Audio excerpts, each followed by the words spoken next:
Are you satisfied with where your life is headed? Can you see a better version of life for you? Can you see a path to that better version? These are all things I struggled with when I was a W-2er. Someone that was trading their time for a paycheck.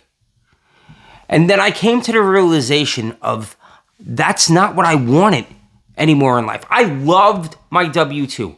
My W-2 was being a New York City fireman. And there were times that I left the firehouse and I couldn't wait to get back to work. It would annoy my wife constantly. Like, how are you depressed when you come home from work? Most people are like happy to leave work. I wasn't. I loved what I was doing. But then I got to a point where I was playing basketball with my son. And my son said to me, I said to my son, all right, last shot, I gotta leave. And you could see that he was deflated. He was probably about 8 years old. And he was deflated. He was like, but Dad, why do you always have to leave?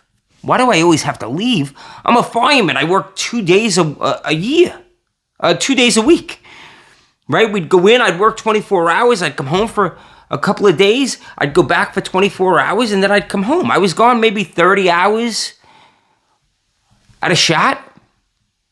But to him, I was always leaving. And that saddened my heart. And I was like, I have to figure this out. I have to figure out how I can live more passively and create more time freedom. And that's the trajectory. That was my new trajectory that I wanted to hit. And I'm going to share with you some of the ways that I went about doing it. This isn't end-all be-all. I'm not telling you this is what you have to do. I'm sharing with you what worked for me so that you can create time freedom in your life. Maybe something I say today is going to trigger something in your head. And you can apply it to what you're trying to do. The first thing I did was I created clarity. And by clarity, I mean that I knew I wanted time freedom. I knew the direction I was heading in. This is a pretty important part. There's an Air Force pilot once said that every degree you're off in your flight plan, every degree you're off, for every mile you travel, no, I'm sorry, for every 60 miles you travel, you're a mile off. So the study was, he would travel from New York to LA. And if you're off by 1 degree, every 60 miles you travel, you're going to be off 1 mile at your destination. So when you travel from New York to California, you're going to end up 40 miles off your destination of LA. Because you don't have that clarity. So clarity was the first thing that I needed to incorporate into my life. And that clarity was, I want time freedom. Now all I had to do was create the goals that were going to lead me to that time freedom. How do I list out my goals? By the way, right here, I'm going to throw up fast car goals. It's my goal setting system. Cause is the most important part of that. Cause is the attributes you need to apply so that you actually achieve the goals. Anybody can write a goal, but how do you actually achieve them? That's cause. I'm going to throw that up right here. But setting goals. Goals is like a target you hit. I know that I'm going to California. So now I have to hit my goals to get me to California, right? So in this analogy of I'm going from New York to California, I would have to pass by Pennsylvania and Ohio and Indiana, especially if I was driving straight out I-80, right? And hitting those milestones was how I was going to get to my end destination. My end destination was time freedom. So in this analogy, time freedom is me going from New York to LA. LA is my time freedom. My goals were those mini steps that I was going to take to get me to LA. Hitting Pennsylvania, then I had to hit Ohio, then I had to hit Indiana, Illinois, and so forth, all the way out to California. Those goals were things like, I asked myself, how do I become more passive? How can I take a step back from the things that I'm doing on a daily basis? I built out my preschool.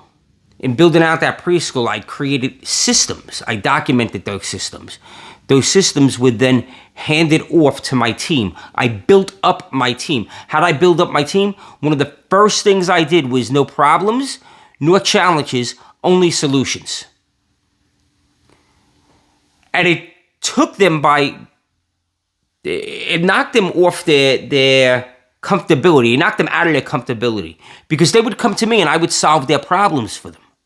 And then I realized that if I'm always solving the problems, I'm not empowering them to do the job that I hired them to do. I'm just empowering them to follow, not lead. So now every time a challenge or a problem arose, they would come to me and I would ask them, all right, you have a problem or a challenge, what's 3 possible solutions? Out of those 3 solutions, what solution do you like best? What do you think is going to take care of that challenge most effectively? And in the beginning, they had a little bit of a hard time with this because they were making the transition from I was going to come up with the solution to they had to come up with the solution. But now we're at the point where they just come up with the solution and they run with it 9 times out of 10. And if it's a high level challenge, then they have to bring it to either myself or my director, the supervisors, but run with those. I was teaching them how I think and what I would do. And then I was explaining to them why I made the choices that I made, why I made the decisions I made based upon what the values of the business were. We posted our core values on the wall so that they could use that as a filter to creating their solutions. We physically went into the classrooms and worked with the teachers of, this is the problem you're having with this student, excessive crying, little kids lash out and biting and hitting and not sharing. It's all things that they have to learn about. So if I empower the teachers to teach the children as opposed to just me doing it, I then can take a step back and just look at it from that 30,000 foot view as opposed to being there on the front lines. And I could start moving people around. This teacher is going to work better with this teacher. And start making small little changes so that I'm empowering the team to act in autonomy. Like, be yourself, like, help the kids, serve the kids. So that was the first thing I did. I created strong teams so that I can take a step back and do overwatch as opposed to actually physically being there on a daily, day-to-day, every second, every moment of the day. Second thing I did, and this worked for me, I invested in real estate. I chose real estate as my passive income.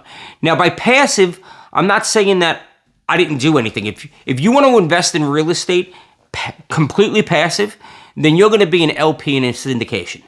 And if you're going to be an LP in a syndication, you better know the GPs. Not just know of them, but you better know them. And you better study them. Because the GP makes the deal, not the deal itself. The GP, a solid GP with a track record, can dig himself out of a hole that he's in purely based on what the economy's doing. I invest as an LP and a GP. On my LP deals, I only invest with GPs that I know and trust. And I only do that based upon what their record is. COVID's a great indication of this. My GP during COVID actually was extremely proactive and went out there and started knocking on clients' doors. If you guys need any help, we're here to help you. We're here to support you. If you need help in learning how to file for benefits, if you need help with, are you in a position where you're going to be paying your rent on time? Can we work something out? Like we worked with the tenants. Any GP can make a good deal in good times look phenomenal. But what's that GP do when winter comes? Winter being the big challenge. Winter being COVID. Winter being occupancy dips. Winter being maybe the management company drops the ball. So invest in the GP. Excuse me. The third thing I did was I created products, right? I created, here. I created a gratitude journal. The results over excuses gratitude journal. I created a wall calendar. Look up there. Can we do this? Will the phone go that way? I created a wall calendar that I use. See the wall calendar up there? So that I can pay attention to my entire year in a snapshot. I can see everything going on in my year. I can plan out my year right there. At the end of the year, I can use that calendar to see what I accomplished over the course of time, what I didn't accomplish, what I set out to do, what I didn't do. It's one snapshot on a wall. It's super easy. It's broken down quarterly. I love that thing. The other thing I did, workshops. So I'll go out and I'll conduct workshops, goal setting workshops, habit workshops, maximizing your courage workshops, vision workshops, vision board workshops, statements, all of that. I talk about all of that. Keynote speaking, I do that. Now, why do I say that's more on the passive side? For me, it's not necessarily passive, right? Having products is passive. I only have to create this journal once, and then I market the journal, and the journal sells. That's passive. That's very passive. Keynote speaking and workshops isn't as passive. But here's the kicker. I get to decide when I do workshops, how those workshops look, what keynote speaking engagements I accept, and which ones I pass. Maybe I don't want to sit on a flight for 5 hours, so I pass up the engagement in California because I'm on the other side of the country. I don't want to fly 5 hours. I can set that as one of my criteria. It's not one of my criteria, but I could set it as one of my criteria. Maybe I don't like flying. I have a friend of mine that doesn't like flying. He only drives. So he will only work within a 3-hour drive of where he resides. But that's what I mean by freedom. I get to make those choices. And I love that life. And this is how I created it. I created it by knowing what I wanted, going through vision statements and vision boards. Vision, I'm going to put vision up here. Going through that process. And then I created products. And now those products are based upon my time availability. How much I want to push it. How much I want to market it. That gives me the flexibility to say, I don't want to work on this day because it's graduation day, or like preschool graduation. That's a great example. Preschool graduation. The little pre-K kids, right? The 5-year-olds going up to kindergarten. We hold the graduation in June. So I earmarked one day in June for their graduation. I don't book anything else. I'm not going to book a keynote. I'm not going to book a seminar. I'm not going to book conference calls. I'm not going to book coaching. I'm not going to book anything. That day is set aside for the pre-K kids. And I get to say that. That's what I mean by freedom. That's what I mean by living the life that I want. The life that I envision. The third thing goes along with everything we talked about. It's just execution, execution, execution. Mike Tyson, this is what a couple of things I want to mention with execution. Mike Tyson has a quote out there that everybody has a plan until you get punched in the mouth. That's true. In business, it looks like a business plan. Look at this nice, shiny business plan. And then you go out into what Teddy Roosevelt, another great quote I like about Teddy Roosevelt is Teddy Roosevelt talks about being in the arena. You have to be in the arena because that's you're getting bloody and sweaty and muddy and you're in there scrapping around. That's the guy that actually knows, not the guy standing in the stands yelling and screaming and abusing you. Oh, you don't know what you're doing. Oh, that sucks. Screw you. I'm here doing it. I know it works. So don't be listening to those naysayers, right? And understanding that when you make that transition, you're going to have a plan, what it looks like, right? Clarity. And you're going to have your milestones. How do I get from New York to LA? And you're going to get knocked off course. Winter's going to come. You're going to get punched in the mouth. That's part of the process. So yeah, I may be intended on going from New York to LA, but I might end up in Alabama somehow. And I have to course correct and come back up north. That's part of the process. Like you're going to fail at things, embracing failure as learning opportunities, embracing challenges as learning opportunities. You think I knew how to get this on Amazon? I didn't know how to get this on Amazon. I had no clue. It took me like 3 days to figure it out, set up the accounts, learn how to upload. Like, you think I knew how to use things like Canva, video edit? Like, I didn't know any of this. Think I knew how to get a 3x4 or a 2x4 calendar printed?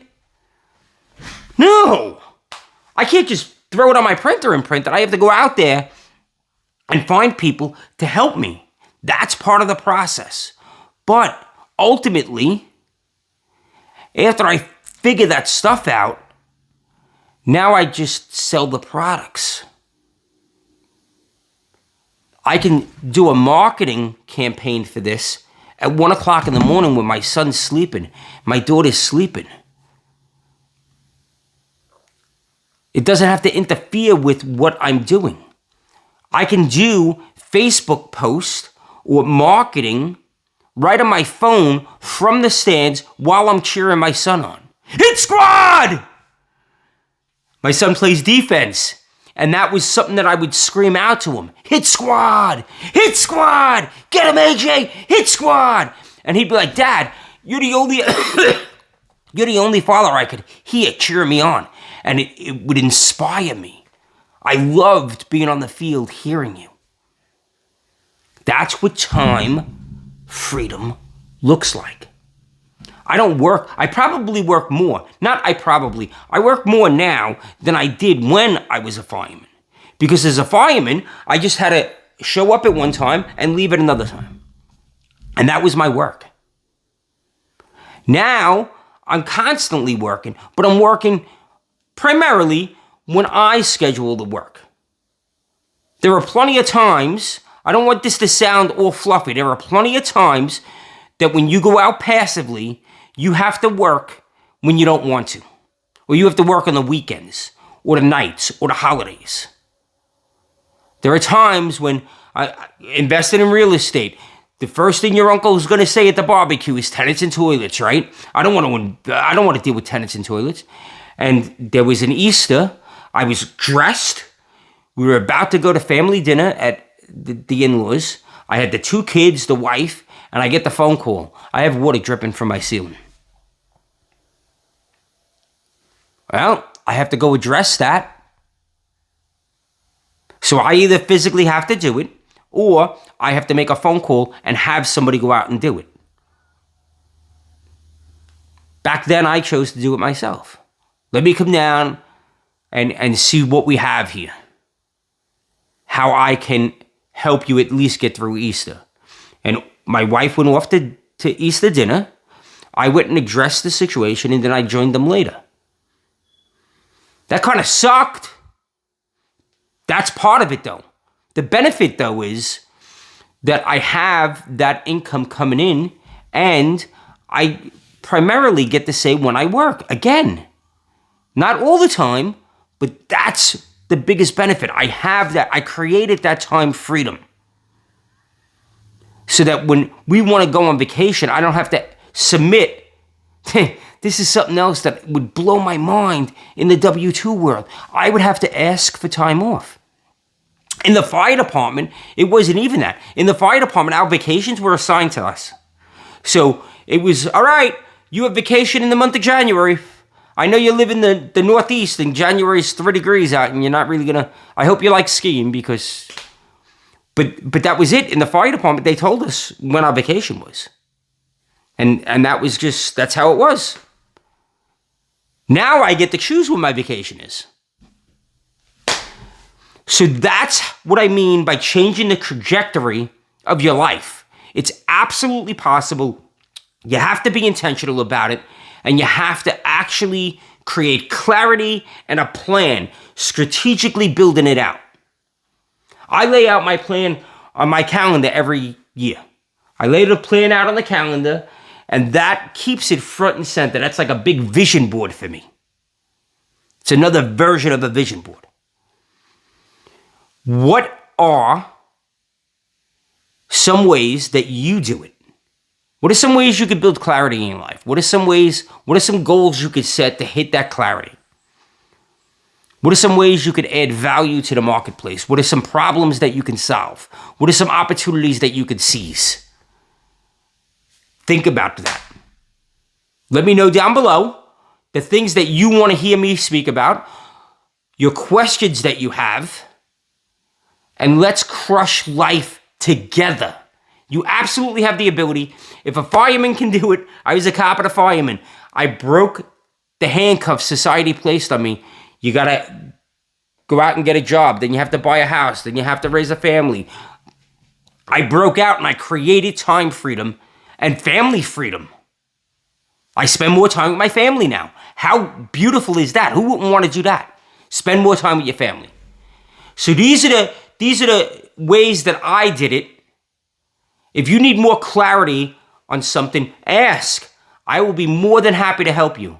Drop a comment down below, ask your question, and let me help you so that you achieve your version of success, your version of time freedom, or whatever freedom you're looking for. Guys, around here, we live up here in the numerator, not down in the denominator. Go out there today and be unstoppable and absolutely crush your day. Guys, like always, I love spending time with you. Have a very blessed day.